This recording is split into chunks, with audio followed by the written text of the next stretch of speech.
प्रिय दर्शकों नमस्कार। मेरे प्रिय दर्शकों, ऋषि ज्योतिष में आपका स्वागत है। दर्शकों, सबसे पहले तो मैं आपको धन्यवाद देना चाहूंगा कि आप मेरे वीडियो बड़ी उत्सुकता से देख रहे हैं। आशा करता हूं आगे भी आप देखते रहेंगे। आज के इस महत्वपूर्ण वीडियो में हम विचार करेंगे एक स्त्री जातिका की कुंडली में कौन से हम बिंदुओं पर विचार करेंगे। वैनाशिक नक्षत्र। वैनाशिक नक्षत्र क्या होता है? आपका लगन चाहे किसी भी कोई भी हो, 12 लग्नों में से आपका लगन किसी का भी हो, वैनाशिक नक्षत्र क्या होता है? दर्शकों, जब जन्म के समय पर चंद्रमा जिस राशि में होता है वह उस बालक की राशि होती है, और चंद्रमा जिस नक्षत्र में होता है वह उस बालक का जन्म नक्षत्र होता है। जन्म नक्षत्र से आपका, आपके बच्चे का, आपके भाई का, आपके बंधु का जन्म नक्षत्र कोई भी हो, उस जन्म नक्षत्र से 22वां नक्षत्र वैनाशिक नक्षत्र कहा जाता है। वैनाशिक का मतलब है विनाश करने वाला। उसमें हमारे ज्योतिष शास्त्रों में ऐसा बताया गया है कि अगर वह कारक ग्रह, उसका स्वामी, वैनाशिक नक्षत्र का स्वामी कारक ग्रह भी हो और शुभ स्थिति में हो तो 2-4% की हानि होती है, विनाश होता है। और वह कारक हो, कुंडली के लिए योग कारक हो, परंतु पाप ग्रह से पीड़ित हो तो वो विनाशकारी होता है, विनाशकारी होता है। तो हम संबंधित कुंडली में बताएंगे विनाशिक नक्षत्र कैसे हुआ। दूसरा, आपका लगन कोई भी हो, दीर्घकालीन रोग, आपकी कुंडली में दीर्घकालीन योग किस तरह से बनते हैं? दर्शकों, आपकी कुंडली में छठा भाव यह है, सप्तम भाव यह है और अष्टम भाव यह है। किसी भी कुंडली में छठा भाव रोग का भाव है, रोग और शत्रु का भाव है, इसे संघर्ष का भी भाव कहते हैं। छठा भाव रोग का भाव है। दीर्घकालीन रोग देने में छठा भाव और सप्तम भाव का स्वामी आपकी कुंडली में कहीं पर भी हो, छठा भाव का स्वामी हो या सप्तम भाव का स्वामी हो, और उसके ऊपर केतु का प्रभाव हो, उसके ऊपर छठे भाव का स्वामी या सप्तम भाव का स्वामी आपकी कुंडली में हो और केतु की युति होने दो या कोई भी दृष्टि प्रभाव होने दो, तो ऐसा जातक और जातिका संक्रामक रोग से शिकार होगा। संभवतः उसको छाती से संबंधित रोग होंगे और वह दीर्घकालीन बनेंगे। दूसरा, द्वादश भाव में गुरु, किसी की भी कुंडली हो, कोई भी लगन की कुंडली हो, द्वादश भाव में गुरु जब होता है और उसकी गुरु की दृष्टि अष्टम भाव पर होती है, पर वह गुरु शुभ नहीं होना चाहिए, अशुभ गुरु। यानी ये कहो कि द्वादश भाव में अशुभ गुरु, अशुभ गुरु के कई कारण है, पीड़ित होता है या किसी कुंडली का अकारक ग्रह होता है। दर्शकों, हम, मेरे पास कितने ही लोग ऐसे आते हैं, वो कहते हैं कि मेरा गुरु तो बहुत अच्छा है। वो तो कुंडली की रचना देखने से पता लगता है गुरु किसका अच्छा है। गुरु अगर अच्छा हो तो बहुत शिखर पर चढ़ा देता है, बहुत विद्वान बना देता है, सम्मान दिलाता है, क्योंकि गुरु धन दौलत ज्ञान संतान का कारक ग्रह। और अशुभ गुरु हो, जिस जाति की कुंडली में गुरु अशुभ हो, अशुभ फलदायक हो, वह उसका खून बदली करने की भी नौबत ला देता है। गुरु में ऐसा प्रभाव है, तो गुरु दीर्घकालीन योग देता है। अगला है व्यवसाय की हानि। शिक्षा अच्छी परंतु शिक्षा के अनुरूप व्यवसाय नहीं। दर्शकों, व्यवसाय के लिए साधारण तौर पर दो भाव देखे जाते हैं, सप्तम भाव और दसम भाव। आपकी कुंडली से किसी भी लगन की हो, दसम भाव व्यवसाय में प्रतिष्ठा का भाव है, तो दसम से दसम सप्तम भाव है, वो दैनिक रोजगार का भाव है। दसम भाव और दशमेश का पीड़ित होना व्यवसाय में हानि देता है। शिक्षा के अनुरूप हमने पहले भी कई बार बताया है, अगर हम कुंडली के आधार पर अपना, आजकल का एक मोटो हो गया शिक्षा ग्रहण करना व्यवसाय के लिए, तो जो आपकी कुंडली बताती है उसके अनुरूप आप व्यवसाय चुनते हैं तो कहीं अधिक सफलता प्राप्त होती है। आज इन्हीं पर विचार करेंगे एक स्त्री जातक की कुंडली पर। वह जातिका शिक्षा में बीए एमए बीएड है, यानी एक शिक्षक की उसने योग्यता हासिल की और आज के दिन वह स्त्री जातक या वह स्त्री दीर्घकालीन रोगों से पीड़ित है और शिक्षा पढ़ाना तो दूर रहा, कहीं टेलरिंग का काम करती है, कपड़े सिलाई का काम करती है। तो आप सोचो कितना अंतर आ गया। आज हम उसी जातिका की पर थोड़ा सा इन्हीं योगों पर जो हमने बताया, वैनाशिक नक्षत्र, दीर्घकालीन योग और व्यवसाय की हानि, उस पर विचार करेंगे। दर्शकों, जातिका का जन्म 25 अगस्त 1993 शुक्ल पक्ष 9 ज्येष्ठा नक्षत्र 1 बुधवार को हुआ। ज्येष्ठा चरण 1 अशुभ नक्षत्र माना गया है और वह बड़े भाई के लिए हानिकारक माना जाता है। जन्म के समय पर तुला लगन हुआ। तुला लगन के 26 अंश है। द्वितीय भाव में वृश्चिक राशि, वृश्चिक राशि में नीच का चंद्रमा राहु विराजमान है। चंद्रमा के 19 डिग्री है तो राहु के 14 डिग्री है। दूसरी तरफ पंचम भाव में शनि अपनी राशि में 2 डिग्री 46 मिनट लेकर के विराजमान है। अष्टम भाव में केतु, वृषभ राशि में केतु है, 14 डिग्री लेकर के विराजमान है। दसम भाव में कर्क राशि, कर्क राशि में शुक्र 3 डिग्री 23 मिनट लेकर के विराजमान है। एकादश भाव में सूर्य अपनी राशि में है, 8 डिग्री 18 मिनट लेकर के विराजमान है। वहीं पर बुध है, बुध अस्त है, बुध अस्त है, सूर्य से अस्त है बुध। अब बात करते हैं द्वादश भाव की। द्वादश भाव में कन्या राशि, कन्या राशि में गुरु 20 डिग्री लेकर के विराजमान है तो वहीं पर मंगल 14 डिग्री लेकर के विराजमान है। यह ग्रहों की स्थिति रही। दोस्तों, एक और बात यहीं पर मैं बता दूं, गुरु मंगल की जब आपस में दृष्टि होती है तो बड़ी योग कारक होती है, लेकिन उनकी युति का प्रभाव अशुभ माना जाता है और किसी किसी हमारे ज्योतिष शास्त्रों ने तो ऐसा वर्णन किया है, एक सर्प दोष की माने, सर्प शापित सा माना जाता है। तो मतलब यह युति अच्छी नहीं मानी जाती है। दोस्तों, तुला लगन, तुला लगन शुक्र की राशि है और जैसा हम हमेशा बताते हैं, सभी बताते हैं, शुक्र सौंदर्य का प्रतीक है। ऐसे जातक का सुगठित शरीर होना, सुंदर होना एक स्वाभाविक बात है। इन जातकों में चाहे स्त्री जातक हो या पुरुष जातक हो, तुरंत निर्णय लेने की क्षमता अच्छी होती है, धार्मिक विचार होते हैं, देव पूजक माने जाते हैं, परिस्थितियों के अनुसार अपने आप को ढालने की कला ये बड़ी अच्छी तरह से जानते हैं। इनमें परोपकारी की भावना भी होती है। पुण्य आत्मा इनको कहा जाता है और सत्यवादी कहा जाता है। लग्नेश शुक्र 10वें भाव में कर्क राशि में है।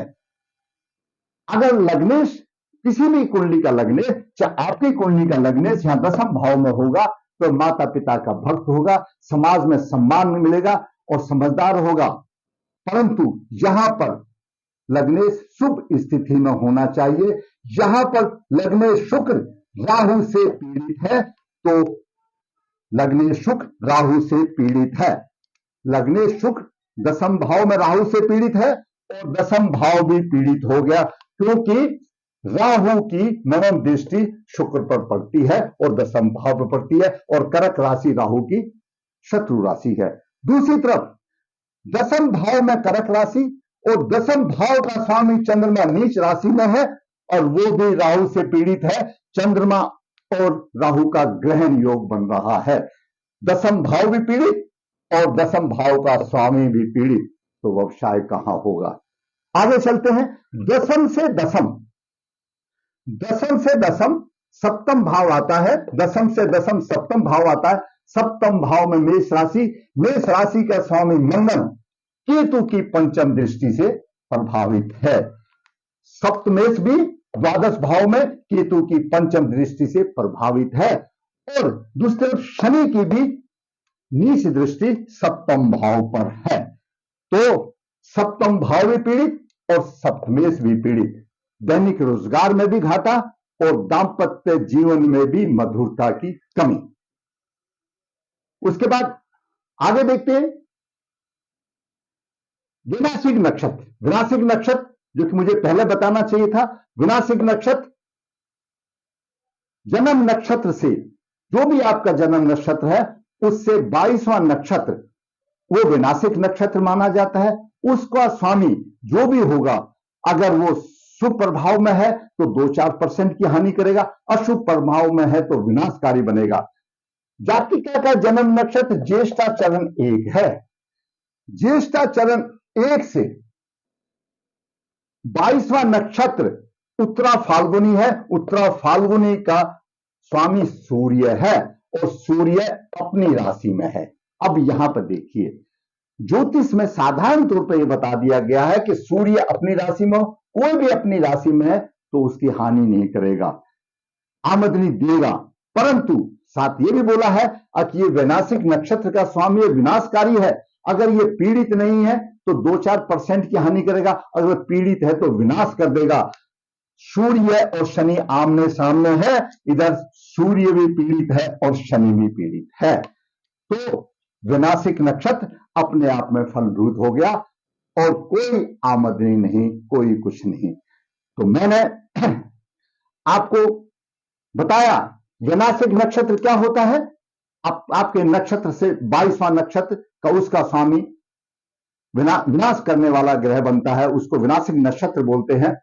दीर्घकालीन योग मैंने आपको बताया, आपकी कुंडली में किसी में भी छठे और सप्तम भाव के स्वामी पर केतु की दृष्टि हो, यहां पर छठे भाव का स्वामी गुरु है, गुरु केतु से प्रभावित है, और सप्तम भाव का स्वामी मंगल है, केतु से प्रभावित है।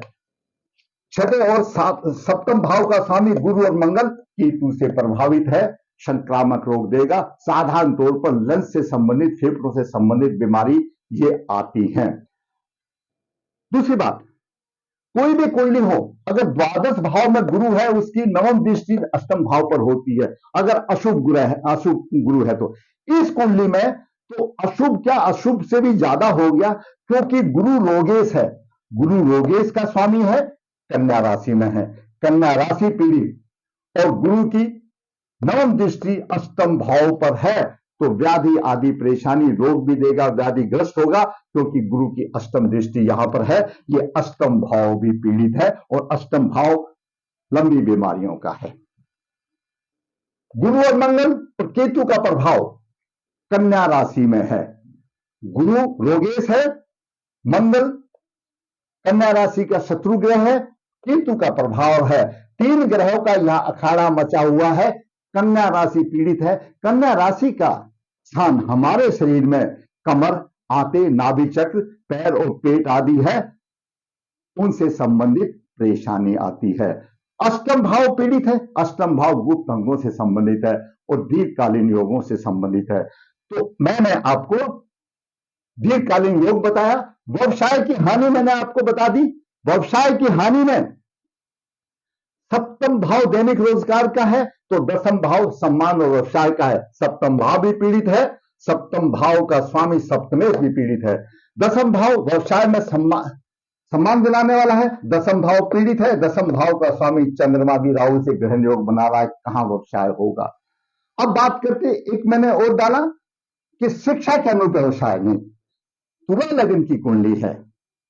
साधारणतः हम ज्योतिष आचार्य या पंडित जी दसम भाव की राशि से अनुकूलता से देखते हैं, लेकिन लगन के अनुसार भी व्यवसाय का सिलेक्शन किया जा सकता है। और जब शुक्र यहां दसम भाव में है, और शुक्र सौंदर्यता का प्रतीक है, शुक्र भौतिक सुखों का प्रतीक है, शुक्र सजावट का ग्रह है, सो सजावट वाले संबंधित कार्य से संबंधित शिक्षा दी जाती। जहां जातिका ने बीए, एमए, बीएड किया और वहीं पर फैशन डिजाइन में जाती तो कहीं ज्यादा तरक्की होती। अंत में उसको कपड़े ही सिलाई करना पड़ा, वो भी शुक्र का ही काम है, क्योंकि कपड़े भी एक सौंदर्य का प्रतीक है, सजावट का प्रतीक है। तो दर्शकों, कुंडली के अनुरूप अगर आप व्यवसाय सेलेक्ट करेंगे, चुनाव करेंगे, तो किसी हद तक अच्छी सफलता आपको मिलेगी। ये स्त्री जातिका आज परेशान हो रही है, नीरस हो रही है। अब उसने इतना अध्ययन किया और कुछ फायदा नहीं मिला, कैसे होगा? सबको मालूम है नीच राशि का चंद्रमा राहु का प्रभाव चंद्र ग्रहण हो गया, शापित कुंडली बन गई। और जब चंद्रमा पर राहु का प्रभाव है तो उसमें जादू टोने तो और ऐसे प्रभाव हो जाते हैं कि तांत्रिक प्रभाव भी उसमें हो जाते हैं। रहा आसान नहीं दसम भाव का स्वामी। दर्शकों, मैंने आज इस करेले की एक अच्छी होनहार स्त्री की कुंडली का आपके सामने विश्लेषण किया, जिसको कि व्यवसाय की समस्या आई और वैनाशिक नक्षत्र है, सूर्य अपने राशि में होने पर भी आमदनी नहीं दे रहा क्योंकि पीड़ित है इधर, और दूसरा दीर्घकालीन रोग, वो रोगों से ग्रस्त है। दर्शकों, हम हमेशा बताते हैं, कई बार मैंने भी बताया है, चंद्रमा से एकादश गुरु धनी योग बनाता है, लेकिन बनाएगा तब ना जब शुभ स्थिति में होगा। चंद्रमा से दसम सूर्य एकदम धनी बनाता है तो बनाएगा ना तब ना जब वो ठीक स्थिति पर होगा। ये सारे योग निष्फल हो जाते हैं अशुभता की वजह से। प्रबल पितृदोष कुंडली है, ऐसे जातिका को प्रबल पितृदोष निवारण करना चाहिए, शुक्र का रत्न धारण करना चाहिए, और भाग्य का स्वामी बुध अस्त है, शुक्र और बुध का भी रत्न उसको धारण करना चाहिए, और सूर्य को निरंतर उसको जल देते रहना चाहिए। तो जातिका की कुछ राह आसान हो सकती है। दर्शकों, मैंने अपने अनुभव और शास्त्रों के अनुसार ये मैंने 3-4 जो आपकी कुंडली में कोई भी हो, गुरु यहां से देख रहा है, सप्तम भाव पर केतु का प्रभाव मैंने सारा वर्ण बता दिया। अगर आप समझते हैं कि आपका मार्गदर्शन हुआ है तो मैं चाहूंगा कि मेरा वीडियो आप लाइक करें, मैं चाहूंगा कि मेरा वीडियो आप दोस्तों को शेयर करें ताकि उनका भी मार्गदर्शन हो, और फिर मैं चाहूंगा कि जिस दर्शक ने मेरा चैनल सब्सक्राइब नहीं किया है वो सब्सक्राइब करे ताकि अगली वीडियो उनको सबसे पहले मिल सके और वो उसका फायदा उठा सके और मेरा भी मनोबल ऊंचा हो, मैं भी इसी तरह से अपना उच्च मनोबल प्रोत्साहन हो करके आपके योगदान से इसी प्रकार वास्तविक कुंडलियां बना करके आपका मार्गदर्शन करता रहूं। दर्शकों, विश्व ज्योतिष नर्मदा जी के तट पर है, यहां पर काल सर्पदोष पितृदोष पूजा ऑर्गेनाइज की जाती है। जो इच्छुक है संपर्क कर सकता है। विश्व ज्योतिष हाथ से पत्रिका लिखता है, जीवन का सार निचोड़ देता है। जो इच्छुक है संपर्क कर सकता है। विश्व ज्योतिष कन्या भाव के लिए गुण मिलान बिना किसी शुल्क के वर्कशॉप करके राह आसान करता है। जो इच्छुक है फायदा करता है। विश्व ज्योतिष वो एक ऐसा पेड़ है जहां पर ये ज्योतिष के ये कार्य और वास्तु शास्त्र में भी पीछे नहीं है। जरूरत है आपको फायदा उठाने की। दर्शकों, फिर कहूंगा, अगर मेरा वीडियो अच्छा लगा है तो लाइक करें, शेयर करें, जिसने चैनल सब्सक्राइब किया सब्सक्राइब करें। धन्यवाद।